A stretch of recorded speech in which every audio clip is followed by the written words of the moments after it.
एक और चीज याद दिलाऊं, एक तो ये कि इसमें ये खबर ये है कि PM Modi holds talks with Bhutan king, और उसमें काफी कुछ बातें जो है वो आ रही हैं, की गई हैं। अच्छा, उसमें मतलब बड़ा करीबी कहा जा रहा है कि ये टॉक्स हुई हैं और बड़े कि शायद नेटो की मेंबरशिप भारत को दी जाए, ये डिस्कशन शुरू हो चुकी है। भारत मुसलसल ट्राई कर रहा है कि वो सलामती काउंसिल की परमानेंट सीट ले। वो मुस्तस्ना पूरे कॉन्स्टिट्यूशन में कहीं भी प्रोवाइड नहीं की गई है। पूरी स्टेट जो स्टेट कंप्लीट होती है उसके 3 ऑर्गन्स होते हैं, जिसमें से 2 कंप्लीट करते हैं, एग्जीक्यूटिव और जुडिशरी। इनकलाबी बन जाएंगे और उसकी वजह से पाकिस्तान की आवाम के अंदर उनकी मकबूलियत वापस आ जाएगी। ऐसा हो नहीं सकता, क्योंकि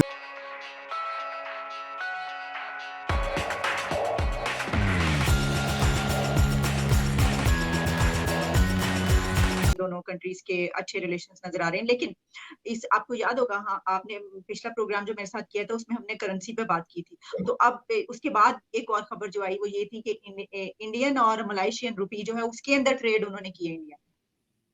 देखिए, इसमें मैं बताना ये चाहूंगा कि 18 countries on the planet they have shown their interest to deal with India in their own currency.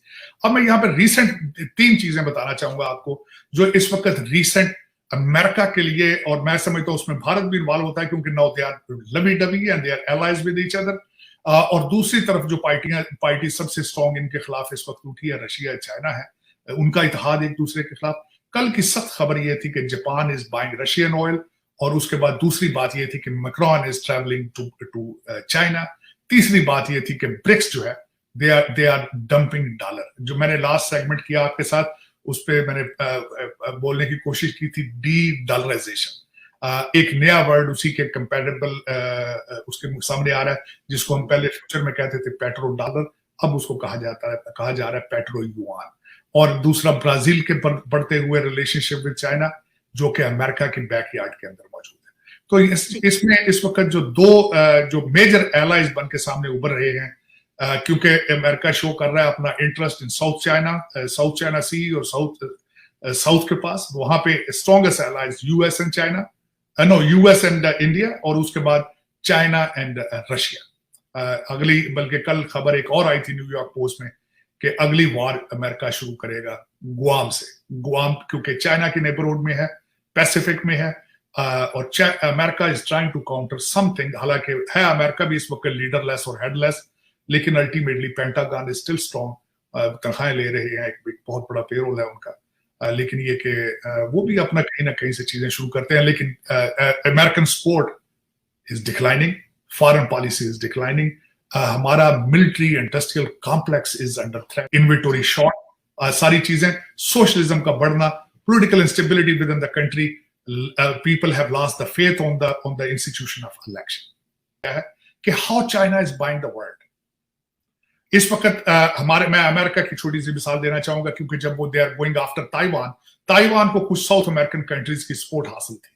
किस तरीके से चाइना ने उनके साथ डीलें बनाकर, ट्रेड डीलें, पैसा देकर आगे पीछे, वो 14-15 जो कंट्री थी वो almost they have withdrawn their support towards Taiwan. तो बिल्कुल इसी तरीके से उन्होंने भूटान को, नेपाल के अंदर, भूटान के अंदर भी चाइना अपना इन्फ्लुएंस इंक्रीज कर रहा है। और भूटान के प्राइम मिनिस्टर ने अगले दिन, आज से हफ्ता 10 दिन पहले, चाइना की फेवर में एक स्टेटमेंट डाल दी थी, जिसको बहुत तशवीश के साथ भारत ने उसको देखा, इंडिया में उसको थ्रेट ऑलमोस्ट ली गई। तो उन्होंने जब उसको प्रोटेस्ट किया, वो सारी चीजें, यहाँ पे ये बताना बहुत जरूरी होगा कि भूटान के जो सदर आज भूटान के अंदर हैं, ये जो उनका ट्रिप था, it was pre planned, it was planned way earlier. इससे पहले जो लास्ट टाइम भूटान के प्रेसिडेंट इंडिया आए थे, तो वो पहले किसी एक कॉन्फ्रेंस में जा रहे थे, 1 दिन के लिए रुके थे, वो मिले थे मोदी साहब से भी। इस दफा जो वो आए हैं तो उनकी भी इंपॉर्टेंट, फिर दोबारा बड़ी इंपॉर्टेंट मीटिंग्स हो रही हैं, और उन्होंने आके वो जो एक सिचुएशन थी उसको न्यूट्रलाइज करने के लिए इस अपॉर्चुनिटी को अवेल किया है। और उन्होंने कहा है कि nothing has changed in between India and Bhutan और China. We are 3, this is not only Bhutan who can decide about that area, we are 3 parties. इसमें चाइना, भारत और भूटान तीनों मिलकर इस चीज का डिसीजन लेंगे उस एरिया के अंदर कि वहां पे क्या होगा। ये this is what my information regarding his trip. लेकिन इसमें मैं ये साथ ये बताना चाहूंगा आपको, लास्ट जो नई चीजें जो भारत के हवाले से आ रही हैं, जिसपे आप अपॉर्चुनिटी मुसलसल मिस कर रहे हैं, बिकॉज आप मिस इसलिए कर रहे हैं। आप पॉलिटिकल इंस्टेबिलिटी पाकिस्तान में आज से नहीं है, 76 साल से ही आपके अंदर पॉलिटिकल इंस्टेबिलिटी है, लेकिन आजकल आप यू आर लीडरलेस और you are headless, you are futureless, many things is going on in Pakistan. लेकिन जो रिसेंट भारत के हवाले से हुआ है, G20 लीडरशिप, MCO लीडरशिप, और उसके बाद उस वक्त आजकल जो नई खबर आ रही है कि NATO has offered them the membership of NATO, और उसके बाद जो उनका मुसलसल moving towards the having a permanent seat at the security council, ये भी उनका हिस्सा है। The way they are utilising an opportunity, specially America China revolt, China America confrontation है, इसका फायदा उठाने की भरपूर भारत कोशिश कर रहा है, और there looks like they are successful in it. और उसमें मैं समझता हूं कि भूटान का देखें, फौरन आके चाहे उनका प्री प्लान था, लेकिन न्यूट्रलाइज किया उन्होंने, फौरन उसको उसके असर को जाहिल करने की कोशिश की। यूनाइटेड नेशंस के अंदर ये उनकी डिप्लोमेटिक एफर्ट्स की का रिजल्ट है। कोई रेट ऑफ गवर्नमेंट नहीं है। अगर देखा जाए तो फेडरल गवर्नमेंट वो अपने एक इस्लामाबाद के एक हदूद के अंदर वो सिर्फ वहां तक लिमिटेड है, दूसरे सूबे अलग किस्म की, वहां पे अजीब अजीब किस्म की हुकूमतें हैं, कोई रेट ऑफ गवर्नमेंट तो है नहीं वहां पे। लेकिन ये रमजान के अंदर ये 3 कत्ल होना, 3 डिफरेंट मजाहिब के लोग, सरदार दयाल सिंह और डॉक्टर ज्ञानी, और सबसे बड़ी बात काशिफ मसीह, जो कि बेचारे क्लीनिंग स्टाफ का हिस्सा थे, गरीब आदमी थे। डॉक्टर साहब के बारे में तो खैर बहुत अच्छी बातें आ रही हैं कि गरीबों की मदद करते थे, फ्री दवाइयां देते थे। और सरदार दयाल सिंह के बारे में बताऊंगा, वो ऐसे मजहब के साथ उनका जो था रिश्ता सिखी के साथ, सिखिज्म के साथ, जो लोगों को देकर जश्न मनाते हैं। दर हकीकत पाकिस्तान में तो अब आपने छोड़ा कुछ नहीं है, अकलीतें रही नहीं है, लेकिन अगर गुरुद्वारों को आप देखें तो वहां पे लंगर का जो सिलसिला एक कॉन्सेप्ट है। और जो सिखी के फंडामेंटल्स देखें कि किस तरीके से ऑपरेशन के खिलाफ लड़ना है, मजलूम को बचाना है, मजलूम का साथ देना है। और उनके मजहब को शायद ये इजी टारगेट है इसलिए मारा गया है। शायद रमजान में जिस तरह के हमारे मुसलमानों के ज़हन में है, शायद कुछ सवाब कमाने के चक्कर में था, जो कि गलत बात है। मेरे ख्याल में इस्लाम तो किसी जानवर को भी मारने की, तकलीफ देने की जो है वो प्रीचिंग नहीं करता, लेकिन इंतहाई दुख के साथ इसको अकलीतें अब इतनी रह चुकी हैं सिर्फ पाकिस्तान, दूसरे बेचारे भाग गए यहाँ से तो पाकिस्तानी भी भाग रहे हैं पाकिस्तान से, लेकिन अकलीतें बिलखसूस भाग चुकी हैं। चंद निशानी के तौर पे लोग रह चुके हैं।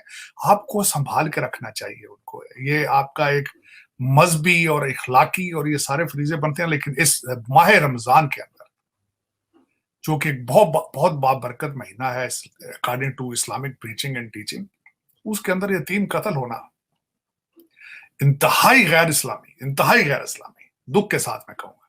लेकिन इस मुल्क का, मैं अपने मादर मिलत का क्या कहूं, जहां 40,000 मदरसे मौजूद हैं, लेकिन नमाज तर्जमे के साथ लोगों को नहीं आती। हर गली के अंदर 6-6 किस्म की मुख्तलिफ मस्जिदें हैं और एक दूसरे को सारे काफिर कह रहे हैं। बिल्कुल, ये कैसी मस्जिदें हैं जहां आपके जूते महफूज नहीं है, जहां पंखे महफूज नहीं है, जहां पुलिस वाला आके बंदूक लेके खड़ा होता है तो आप नमाज पढ़ते हैं। बिल्कुल ऐसा ही है। क्या ये इस्लाम है? आपने उसकी इस इस्लाम की फिलॉसफी को समझने की बजाय रिचुअल पे तवज्जो दी है।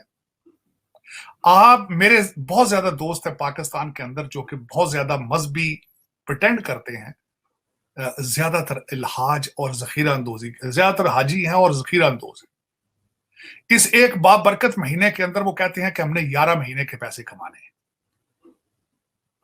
ऐसा ही है। जखीरा अंदोजी 27वें रोजे पे सबने मक्का चले जाना होता है, मदीना चले जाना। ये क्या फिलॉसफी है आपकी? मेरी समझ से बाहर है। इसकी मैं समझता हूँ यही सबसे बड़ी वजह है कि आपने आज तक ना पाकिस्तान के लफ्ज को समझने की कोशिश की, ना इस्लाम को समझने की कोशिश की। मेरे ख्याल में आपको कोई हक नहीं बनता कि आप एक दूसरे के इस्लाम को चेक करें, काफिर कहें, किसी को गैर मुस्लिम कहें, कुछ भी कहें। आप ऐसी कौम है जहां आपने भारत के शहरों के नाम पे ऊपर फिरके बनाए हैं। बरेलवी, देवबंदी, ये शहर थे, वहां पे मदरसे थे, आपने उनके ऊपर सेक्ट बना लिए। पिछले 1 साल में जो कुछ इन्होंने किया है, चाहे वो आवाम के साथ महंगाई की सूरत में किया हो, चाहे आवाम के ऊपर टॉर्चर किया हो, चाहे चीज़ों को महंगा कर दिया हो, चाहे मईशत को तबाह बर्बाद कर दिया हो, या इनकी बैड गवर्नेंस हो, या उसके साथ साथ जो फस्तायत इन्होंने पाकिस्तान में दिखाई है, जो जुल्म सितम इन्होंने लोगों के ऊपर किया है, अब इन सारी चीज़ों को देखते हुए लोग कभी नहीं मानेंगे कि ये जालिम है, इनके साथ कैसे जुल्म हो सकता है। जालिम मजलूम बनने का नाटक तो कर सकता है, लेकिन थोड़े अरसे के लिए कर सकता है, वो अपने आप को हमेशा मजलूम साबित नहीं कर सकता। अब ये लोग चाहते हैं कि शहबाज शरीफ किसी तरह नाअहल हो जाए।